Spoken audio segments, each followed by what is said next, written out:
معرفت کیا ہوتی ہے؟ معرفت ہاں کہہ رہے ہیں معرفت کی مجھے سمجھ نہیں، معرفت کیا ہے؟ الشریعت کالسفینۃ والطریقۃ کالبحر والحقیقۃ کالصدف والمعرفۃ کالدر۔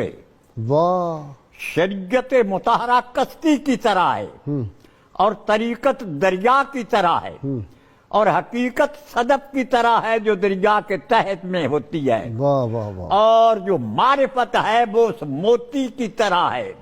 یعنی شریعت کی کشتی میں سوار ہو کر طریقت کے دریا میں اترنا ہوگا، پھر وہاں سے غواصی ہوگی بحر حقیقت میں یا بحر عشق و محبت میں، تاکہ وہ حقیقت کی صدف حاصل ہو جائے۔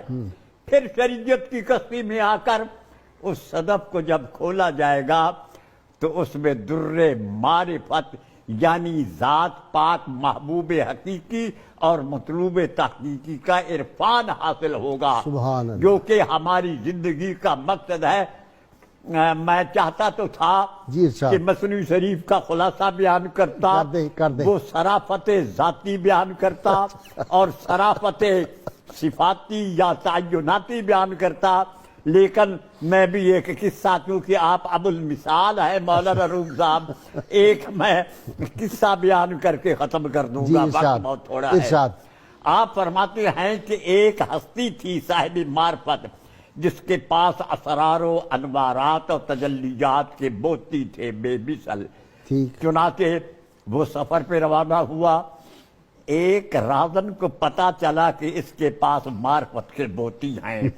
رات کو جب یہ میں اس کو اچک لوں گا، مختصر ہے کہ پہلی رات وہ تو سو گئے، کیونکہ نوم العالم عبادت و نفسہ تسمیع، عالم اور عارف کا سونا بھی عبادت ہے، ٹھیک، اور اس کا ہر سانس تسبیح ہے۔ کسی کا خیال ہو یا نہ ہو، یہ تو ذکر ہو ہی رہا ہے۔ سبحان اللہ، باہر کا پہلی رات وہ اس نے اس کی جیبوں کو فرولا، زہد و تقویٰ کو اپنایا، صفا مروا کچھ نہیں پہ ملا۔ دوڑا، مختصر ہے کہ وہ موتیوں کی ڈبی نہ ملی۔ دوسری رات بھی یہی سفر کا عالم رہا۔ تیسری رات جب منزل پہ پہنچے، رازن بھی اسی راستے پہ چلتے ہیں جہاں جس راستے پہ عارف کامل چلتے ہیں، لیکن ان کی نیت اور ہوتی ہے۔ صبح کو اس عارف صاحب معرفت نے اس ڈبی کو کھولا اور موتیوں کو گننے لگ گیا۔ رازن سے نہ کہا گیا، اس نے سچی بات کی کہ مہربانی کر کے مجھے یہ فرما دیں، یہ ہے کہاں، یہ رکھا کہاں ہے؟ رکھتے آپ کہاں تھے؟ میں تو تلاش لیتا تھا۔ میں ساری رات تلاش کرتا، ہاں، ساری رات بیدار رہتا، تہجد پڑھتا، یہ کرتا وہ کرتا۔ مجھے یہ مہربانی کر کے فرما دے کہ وہ موتیوں کی معرفت کی، حقائق کی، معارف کی، اسرارات اور خدا تعالی کی ذات کے قرب کی جو موتی ہے، وہ آپ رکھتے کیا تھے؟ تو آپ نے فرمایا، اللہ کے بندے میں تجھے واضح کر کے بتاتا ہوں، میں سنبھال کر وہ موتیوں کی بتی تیرے دل میں، ڈبی تیرے دل میں رکھ دیتا تھا، تو ساری رات مجھے ٹٹولتا رہتا تھا، اور اپنے اندر ہی ذات دیتا۔ کی طرف۔ من عرف نفسہ فقد عرف ربہ۔ وچے بیڑے کی دل دریا سمندروں ڈونگے تے کون دلاں دیا جانے ہوں، وچے بیڑے وچے جیڑے وچے ونج مہانے ہوں، 14 طبق دلے دے اندر تمبو وانگو تانے ہوں، جو دلدا ہے محرم باہو سو جو رب سیانے ہوں۔ رومی صاحب فرماتے ہیں کہ دل کیا ہے؟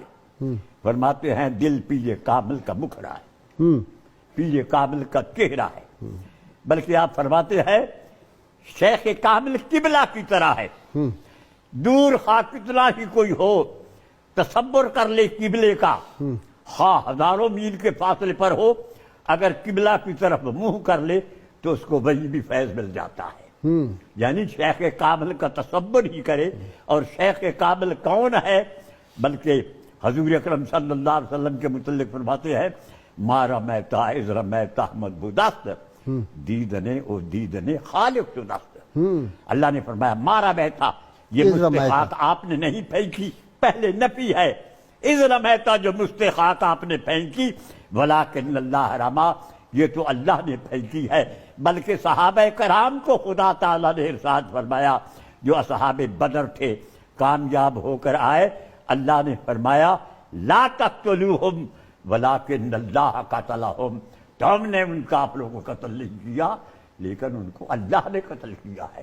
واہ یعنی واہ جی، ہاتھ ہے اللہ کا، بندہ مومن کا ہاتھ۔